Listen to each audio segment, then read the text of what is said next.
చాలా కాలం నుంచి ఎస్సీ వర్గీకరణ అంశం నలుగుతుందని ఈ అంశాన్ని 20 ఏళ్ల నుంచి గమనిస్తున్నామని సీఎం రేవంత్ రెడ్డి స్పష్టం చేశారు. హైదరాబాద్ శిల్పకళా వేదికలో తెలంగాణ మాదిగ ఉద్యోగుల సమన్వయ కమిటీ నిర్వహిస్తున్న ధన్యవాద సభలో సీఎం పాల్గొన్నారు. ఈ సందర్భంగా సీఎం రేవంత్ మాట్లాడుతూ కమిట్మెంట్ తో గెలిచాం. వర్గీకరణ అంశంలో మాదిగ వైపు న్యాయం ఉంది. అందుకే ఎన్ని ఒత్తిళ్లు వచ్చినా మాదిగల వైపే నిలబడ్డాను అని తెలిపారు. తెలంగాణ పునర్నిర్మాణంలో మాదిగల భాగస్వాములు కావాలని పిలుపునిచ్చారు. కృష్ణ మాదిగ సతీష్ మాదిగ తన దగ్గరకు వచ్చినప్పుడు చేతనైనా సాయం చేసి అండగా నిలిచినట్లు గుర్తు చేశారు. తాను కూడా మిత్రధర్మాన్ని నిర్వర్తించానని, మాదిగలకు తాను అండగా నిలబడ్డానని పేర్కొన్నారు.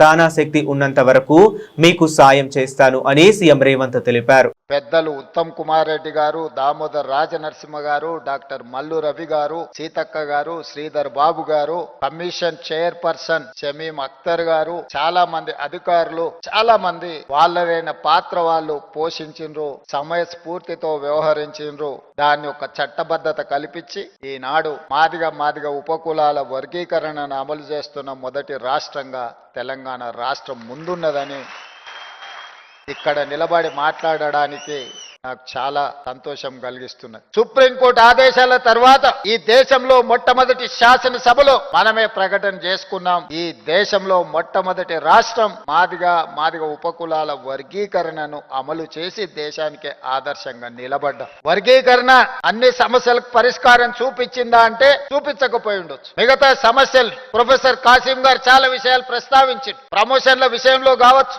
ఉన్నత విద్య చదువుకోవడం విషయంలో కావచ్చు, ఇతర అంశాలు భూములకు సంబంధించిన విషయం కావచ్చు, లెడ్ క్యాప్ భూములను కాపాడడం విషయంలో కావచ్చు, వీటన్నిటిని కూడా మీరందరూ సహకరిస్తే, మీరందరూ అండగా నిలబడితే ఈ సమస్యలు పరిష్కరించడం పెద్ద సమస్య కాదు. మహాభారతంలో కర్ణుడు, అదే విధంగా బార్బరికుడు అనే ఒక పాత్ర ఉన్నది. కర్ణుడు మిత్రుడి కోసం, కర్ణుడికి అవమానం జరిగినప్పుడు అండగా నిలబడ్డ మిత్రుడి కోసం సర్వం ఒడ్డి పోరాటం చేసిండు. చివరి ఊపిరి వరకు అండగా నిలబడ్డాడు. కొందరికి అది తప్పుగా, కొందరికి నచ్చకపోవచ్చు, కానీ కర్ణుడు మిత్రధర్మాన్ని నిర్వహించిండు. నేను కూడా మిత్రుల కోసం అండగా నిలబడాలి. కొంతమందికి నచ్చొచ్చు, నచ్చకపోవచ్చు, కొంతమందికి ఇబ్బందికరంగా అనిపించవచ్చు, కానీ మాదిగలను మిత్రులుగా భావించి అండగా నిలబడాలి అని నేను అండగా నిలబడ్డా. రెండవ పాత్ర బార్బరికుడు.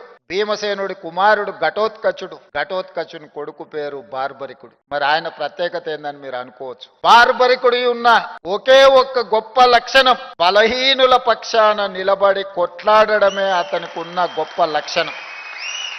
అతను యుద్ధంలో దిగినప్పుడు న్యాయం బలహీనుల వైపు ఉంటే, న్యాయబద్ధమైన బలహీనుల కోసం నిలబడే గొప్ప లక్షణం ఉన్నవాడు బార్బరికుడు. ఈ వర్గీకరణలో కూడా న్యాయం మీ పక్కన ఉంది, మీరు బలహీనులు కాబట్టే మీ పక్కన నిలబడి కొట్లాడాలి అని. ఇక నేను కూడా మీ పక్కన నిలబడకపోతే ఇక ఈ జాతికి మేలు జరగదని ఆలోచన చేసి రాజకీయ పరమైన ఒత్తిడులు వచ్చినా మీ పక్కన నిలబడి ఈ సమస్యకు శాశ్వతమైన పరిష్కారం చూపించాలి అని ఒక ప్రయత్నం చేసిన. This is anchor Ravi. Hi అండి, నేను మీ Jabardasth auto punch Ram Prasad. Hi, it's మీ మాధవీలత. హలో అండి, నేను మీ సుడిగాలి సుధీర్. హాయ్ హలో, నేను Jabardasth Sri. Please subscribe to public talk TV. Please subscribe to public talk TV. Please subscribe to public talk TV. Please subscribe to Public Talk TV.